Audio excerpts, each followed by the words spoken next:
Chapter 6. Joan and Sadie gaped at Veronica. Joan opened her mouth to speak, but couldn't think of anything to say, and snapped it shut. Then a rush of questions slammed into her mind, and she opened her mouth again, but there were too many, and none emerged as a front-runner. She whimpered. Veronica lifted her head, eyes darting from Joan to Sadie and back again. I know I should have said before, or posted it online. Oh, hi. This is Chalupa.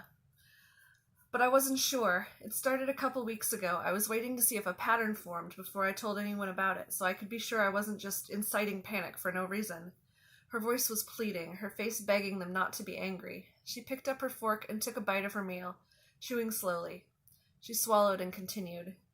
And then you posted about the key, and I figured it would be best to tell the group in person. Veronica paused for another bite. And it was so scary, you guys. I didn't know how to talk about it. She put her fork down and stared at the table, braced for reactions. Sadie put a hand on Veronica's arm. It's okay. Tell us exactly what's been happening. Well, you know the curse hit me worse than a lot of people.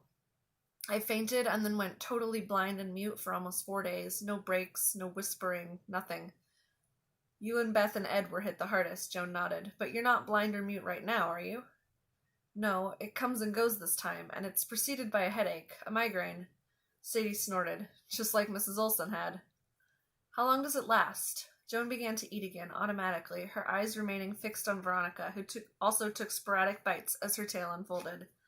The migraine starts an hour before the other stuff, so I have time to find a safe place. The first time it happened was September 8th. The migraine hit fast. I was just wrapping up a private yoga class. I managed to get through the cool down and see my client off, and then I went upstairs to my apartment. I lay down to meditate. My eyes were closed, and then suddenly it got darker. Her voice faltered, and she took another deep breath and shoveled food into her mouth. She swallowed, barely taking the time to chew, and soldiered on. You know when your eyes are closed, but you can still tell there are lights on? It was like the lights got turned off. I opened my eyes, but the lights were still off. I tried to call out for help, and I couldn't hear myself. It was just like being cursed all over again. Veronica stabbed her fork into the bowl again, but it was empty, the metal clinking on the ceramic vessel. She set the utensil down and pushed the bowl back, resting her hands on the table and twisting them together. She sat silent, just contorting her fingers, watching the shapes form and reform until finally Joan repeated, as gently as she could, How long does it last? About an hour. At least that's how long the others have lasted. The first one felt like forever, and I didn't know it was coming, so I didn't note when it started. I've kept notes since then. Did you bring the notes with you? Veronica nodded. It's been happening every few days. No particular time of day, but like I said, I have an hour's warning. And then I text my partner to let them know it's happening, and they note down the exact time when it hits. And I write down when it's gone. She stood up. I'll go grab my notebook. Just then the doorbell chimed its 2-note tune, and Joan jumped, startled. She rose to her feet as well. I'll get that. I'm just going to check on the kids. Sadie opened the back door as Veronica headed toward the guest room.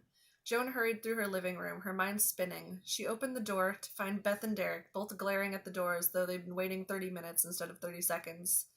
They made a striking pair, with her pale skin and long platinum hair beside Derek's deep mahogany skin. Beth's wide blue eyes were always brimming with judgment, and Derek possessed the compatible ability to look down his aquiline nose at anyone and everyone. She was dressed in a knee-length black dress, and he in his trademark pristine white lab coat. They were surrounded by luggage. Holy crap, Derek, is all of this yours? It must have cost a fortune to check it all. Joan narrowed her eyes. How long are you planning to stay, anyway?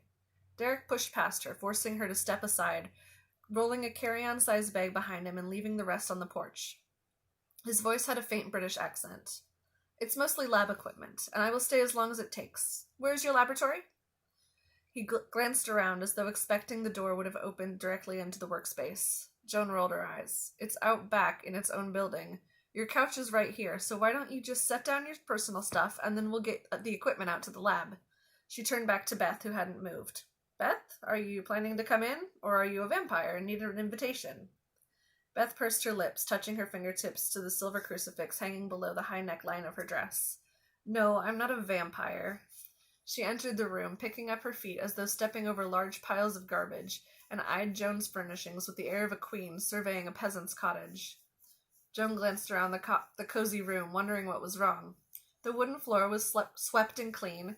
The brown fabric couch and cushy armchairs were free of debris, and the large antique coffee table displayed an assortment of well-kept houseplants in its center. An eclectic collection of bookcases lined the walls, filled with tomes of every size and color. Maybe Beth disapproved of literacy. She shrugged. Everyone knew that Beth was judgy. No point in dwelling.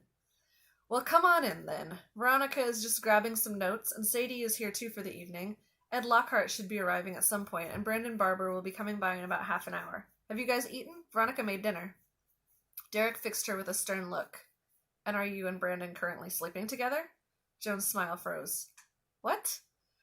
I only ask because I need to know if you will be distracted. No, we'll be plenty focused on the key.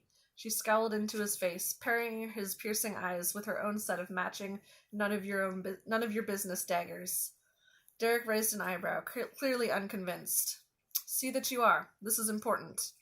I'm not seeing anyone, Beth put in. I am fully dedicated to breaking this curse. I wasn't worried about you. Derek returned to the door and gestured toward the remaining luggage. The rest can go to the laboratory. All of it? Okay. Joan squatted to lift a hard-cased box. It felt like it was full of unabridged dictionaries. She set it back down with a thump. Maybe I'll just grab a dolly from the garage.